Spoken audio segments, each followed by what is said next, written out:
Hello, everyone. Thank you so much for joining me. Good morning, good afternoon, good evening, good night, perhaps, for some of you. This is going to be a nice, relaxed, friendly talk all about blogging. I love blogging. I've been blogging. I was trying to work this out, I think, since like the year 2000, maybe. I was living in a foreign country and I wanted to keep in touch with everyone back home. And all my friends had just gone to university and had the internet. It was very exciting.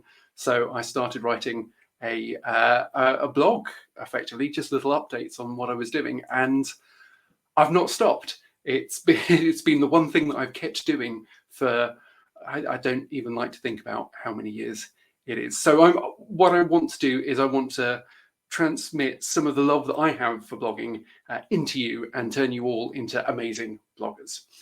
So I'm going to start by talking about who I am, and then we'll get into it. If you've got any questions, I think we're going to do some questions at the end. Do feel free to stick something into the comments, and we'll pick that up. So, as I said, I've been blogging on and off for over 20 years. You can find my blog here. It's at shuxford.mobi/blog. It's a stupid name for a website, but it's all I've got. I've stuck with it, and I've been blogging there continuously for ages. Do please check it out. But one of the other things that I do is I also blog for work. So people occasionally ask me to write blog posts for them, which is nice in freelance capacity.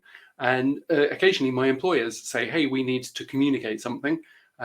Terence, can you write a blog post? So this talk obviously isn't written, supported, or endorsed by my employers, but you can find out who they are fairly easily. So there's a blog post that I wrote for the NHS when I was there, which went quite well, and this is one that I wrote for gov.uk, talking about some security issues. And that's the thing I like about blogging, is you can speak to everyone, everywhere, all around the world. It doesn't have to be about very serious and sensible things like this. It can be about stuff that you're interested in as well. So what is a blog? We'll get the boring technical definition out. It's just a website where you start posting stuff on a regular basis. The term was coined in 1997. Apparently, weblog, that when the web was very new and exciting, whereas today it's very old and exciting.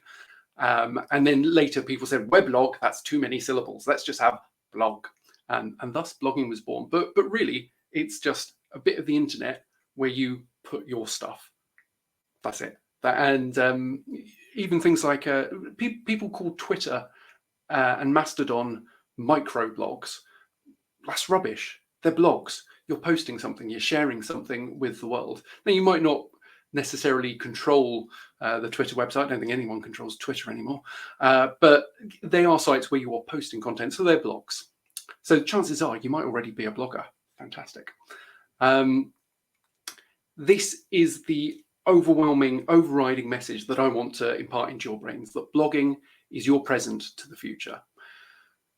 Quite often what I'll do is I use Linux because I'm cool, and I'll be stuck on something. I think, how do I use FFmpeg to turn a video from this format to that format? And I look around and I can't find a way, and then I eventually figure it out and I write out a blog post which says, hey, if you want to do this, you need to use these command line switches, and it all works. Brilliant. And then about 18 months later, I'll go, I need to transform a video from one format to another. How do you do that? And go to a search engine, type it in, and the first hit will be my blog. And I'll go, thanks, Terence, from 18 months ago. That was really helpful of you. That's what you're doing. You're leaving little gifts to, sometimes it's the future that you inhabit. Sometimes it's other people's futures. People will find your old blog posts that you've written and gone, hey, that's interesting. I never thought of that before. Or, oh, yeah, that's really useful. Thank you for that. This is what you're doing. You have something unique inside you. Maybe it's a unique insight. Maybe it's something unique that you've done. Maybe it's just a unique way that you've written something. I guarantee you people will find it and they will find it useful. Maybe not immediately, maybe not in 10 years, but this is your little present to the future. That's why blogging, I think, is so fun and so important. So when we talk about blogs, usually we talk about words, where you write lots of very important words, but it doesn't have to be that. Lots of people blog in pictures. If you're a photographer and you want to take a series of photos and post them out to people, that's nice. Some people blog with sounds if you're making music or if you're recording a podcast. That's a blog, really. Videos. There's no way to post smells on the internet. That annoys me. If one of you clever people is working on how to share a smell over TCP/IP, please can you stick a comment in the chat, because I really want to know how to do this. I think blogs should come with smells. And blogs quite often have comments where people can leave you little messages about what you've written. We're going to talk a bit about that in a few slides' time, because some people like it, some people don't. It's a whole thing. But what I'm trying to get over to you is, you don't. If you're not brilliant with words, you don't need to use words. You can use illustrations. You can use your voice. You can use anything that you have at hand to start sharing your ideas with other people. But why? Why do it? I've said it's a gift to the future. That's very pretentious, isn't it?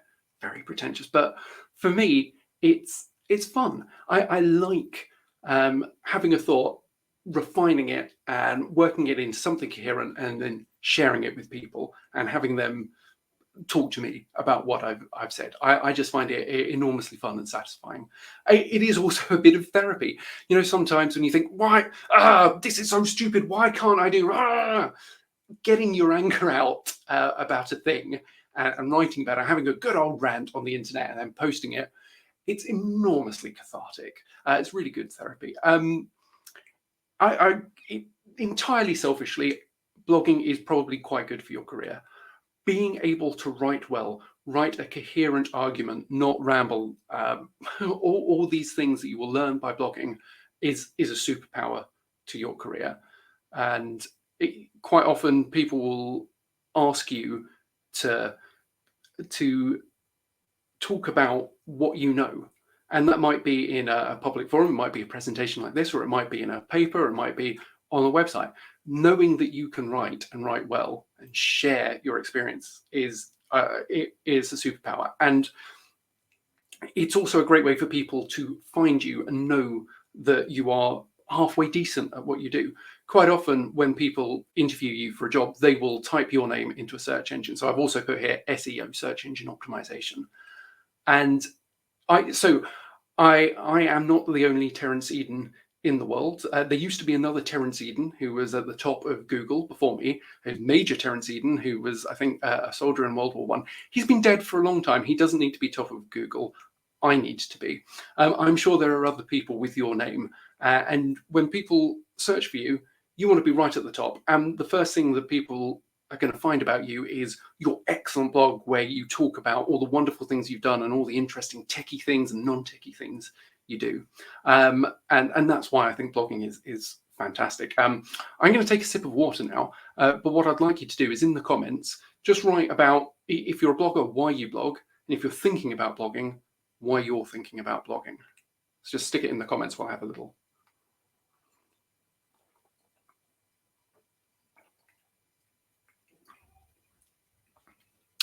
Okay, right. Well, I hope you finished typing. So, how do you blog? It's really easy. Get a blog, start, don't stop. Boom, done. End of talk. All right. I want to say it's more complicated than that. It isn't. Start something and then don't stop. We're going to talk about all three of these things: how to get a blog, how to start, and how to not stop. So the first thing is, where are you going to blog? If you're brand new to blogging, don't buy a domain name just yet. Go to WordPress, Medium, LinkedIn, Dev2, somewhere else, and register for a free account and call it My Awesome Blog and start there. That is a nice low stress way to kick things off. If it turns out that your Medium isn't for you, great. Move your posts to WordPress. If you don't like WordPress, move them over somewhere else. It's fine. Just start somewhere. Pick one. Doesn't really matter which, and go for it. Now, I know we've got a few techies and coders in the audience. This next slide is especially for you. No. I know what you're thinking. You're thinking, oh, you know what? I could write my own blogging engine. Don't. Oh my God, just don't. Because what will happen is you'll get partway there, you'll publish a blog post saying, I've written my own blogging engine. And then 2 years later, you'll publish your second blog post, which was, wow, writing a blogging engine is really hard. We see this all the time. Just pick something, use that, and write about stuff other than writing a blogging engine. Maybe in a few years' time, once you've got a handle on what you're doing, then you can go off and do what you like. But no, just don't do it. So what are you going to blog about? This is a tip I've picked up from Simon Wilson. I recommend you find his blog. It's called TIL, Today I Learned. And I promise you've learned something today. Every single day is a school day and you will learn something. Just write a short snippet about, I didn't know that if you type in this command, it does that. I didn't know that when you install this, that happens. These little things might not be new to everyone in the world, but they're new to you. And you being able to explain concisely what you did, what happened, why it happened, is fantastic. Other people will search, find it, and they will become enlightened too. And that's lovely. If you fix something, whether it's a one-line bug fix that you push to GitHub or something big, just blog about it. Say, we found this problem and we fixed it. If you were at Kimberly's talk just before, talking about mistakes, that's fantastic. I made a mistake and this is how I fixed it. It makes you look good, but it also helps other people who in a panic type, I don't know how to fix this thing. They find your blog post, boom, done. If you love something, if you've read a good book, if you had a good meal, if you saw a good show, tell people about it. It's nice to share the things you like. If you dislike something, got a bit of a rant in you, that's great. Go for that as well. As I said, it's nice and cathartic, and it's a good way to express your frustration and hopefully find people to give you constructive solutions as well. So, going to take another little break. These are some random titles for blog posts that I found around the web. I want you to say in the comments whether you think these are good titles, bad titles. Would they make you read this blog post? Or would you ignore it? I'm going to give you a clue to one of them. 7 reasons why women can't program in Rust. That's not just a bad title for a blog post. It's a bad idea for a blog post. Don't write inflammatory, nonsense, misogynistic rubbish. Be positive in what you're doing. It's fine to have a little rant, but don't get personal with people. So just take a look at those. Tell me whether you like them, whether you don't like them, how you'd rewrite them.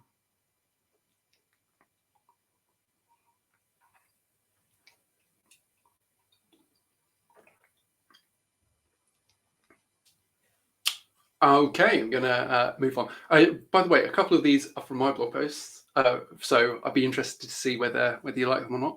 Interesting.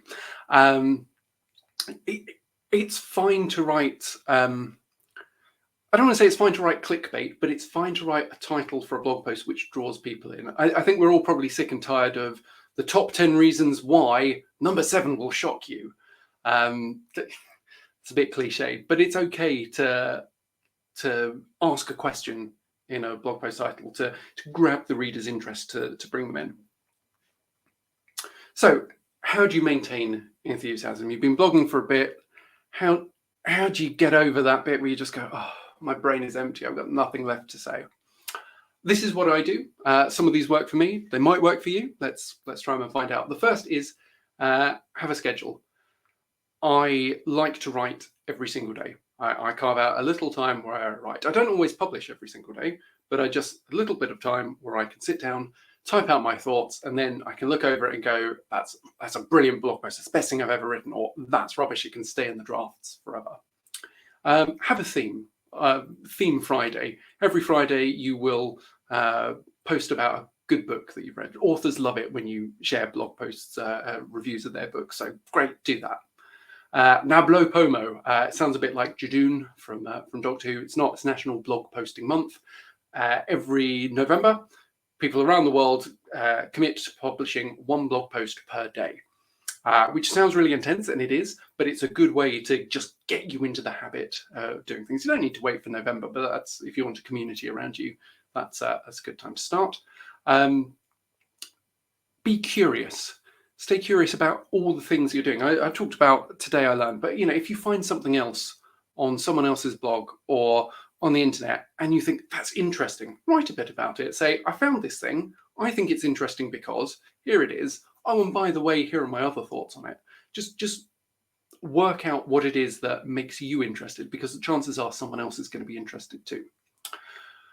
Promoting your work is a great way to maintain enthusiasm. So go on to social media and your Facebook and LinkedIn, go on to Slack and Discord and tell your friends, look, I've written something. I really love you to read it and share it. And friends will. I mean, it doesn't take much effort to hit the repost button, but people will have a read and they will tell you what they like or don't like about it. And it's great seeing people come in and seeing people share stuff. And it's great asking for feedback as well. So you can ask for feedback after you've written a blog post. But sometimes, especially if you've written something which is a bit long or complicated, send it to a friend first. Go onto Slack and say, I've written something. Can someone have a read of it before I publish? Just make sure that it's spelled correctly. You haven't inadvertently said something daft. That's a great way to get enthusiasm, because people will say, oh, this is really good, or you need to make a change here, and that hopefully will spur you on. But this is the most important thing. This is from Chuck Close, the artist. Do not wait around for inspiration. Don't do it. If you sit and think, I'm going to wait until the perfect blog post like lightning strikes my head, you are never going to write anything. You need to start by writing bad blog posts, just like artists need to start by making bad art. No one has a perfect thought and then creates perfection. It just doesn't happen. If you sit around to wait for inspiration, you will get nothing done. The only way to get something done is to do something. Start writing, start publishing, start blogging. And over time, you will find that the more you write, the better you get. It's not a mystery. So please don't wait around. I would encourage all of you, right after this talk, go to WordPress or Medium or something, register, just write something, anything, put it out there.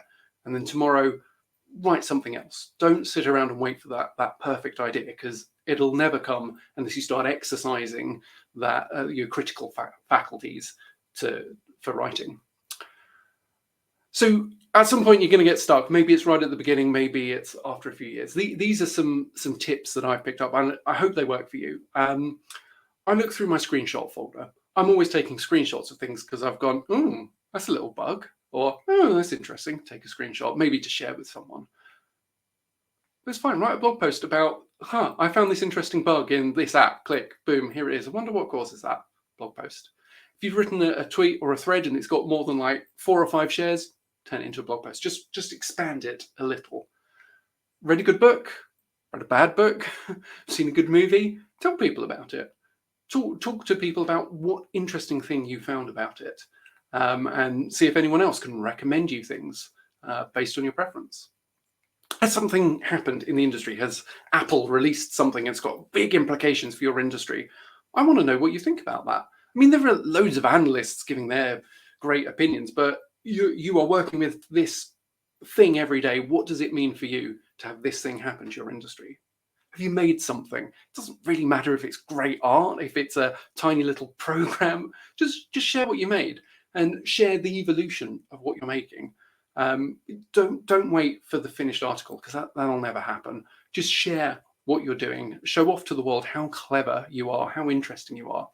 Are you angry about something? Very important. Not someone. Don't write personal attacks on the internet. That's a rubbish thing to do. But if you're angry about something that's happened in the industry, or the way the world is going, write about it. Tell people what you're thinking about.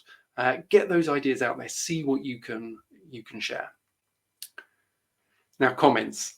This is a tricky one, and this has been a problem since blogging started, really. Arguing with trolls is like trying to play chess with a pigeon. The pigeon knocks the pieces over, craps over the board, and flies away to claim victory. The thing is, you control your blog. It's up to you to curate a nice community. If someone comes onto your blog post and says, you're an idiot, and I hate you, and you smell, just delete their comment. You don't even need to publish it. You just go, troll, delete, boom, gone. You don't need to publish antagonistic things. There's this other phrase that I like, which is, what's the point of wrestling with a pig? You both get muddy and the pig likes it. People who want to argue love arguing. You are not going to change their mind in the comments. Just ignore them. If people leave a nice comment saying, oh, that was interesting, publish it. If people say, I think you're wrong about that, and you're wrong, own that mistake, just like Kimberly was talking about earlier. publish a comment and reply to it. Maybe you can go, oh well, maybe not, but you can you can talk about that kind of thing. But don't publish arguments. There's no need for any of that. But this is what I want to get across to you. Blogging is fun. I want you to have fun. I want people to see the amazing things that you've worked on and the not so amazing things you've worked on. If you've had a failure, blog about it. If you've discovered something that maybe everyone knew, but you are brand new to the party, blog about it. Tell people. There is always a new take on something. People are always going to be typing into a search engine, how do I do? What we want them to do is find not AI generated nonsense. We want them to find real people who've written real solutions. And I want you to have fun while you do it. I want you to share your creations with the world. So one of the things I do, I am a very, very vain person. And so I've got a Google alert set up for my name. And every once in a while, I get a ping saying, hey, your name was mentioned in this newspaper or someone else's blog. And that person has seen my blog post and they've written about it. And it's fun seeing the way your work can spread around the world. I've also got a Google alert set up on Google Scholar, which looks for scientific papers. And bizarrely, once in a while, someone will go, oh, that blog's interesting. I'll cite it in my PhD thesis or in this academic paper I'm writing. And all of a sudden, your name is out there in an academic paper. And that's fun that you can do this. It's fun to collaborate with people, to share your works in progress, to get comments from them. And I think it's enormously fun to get your thoughts out of your head, onto the screen, and then out into the world.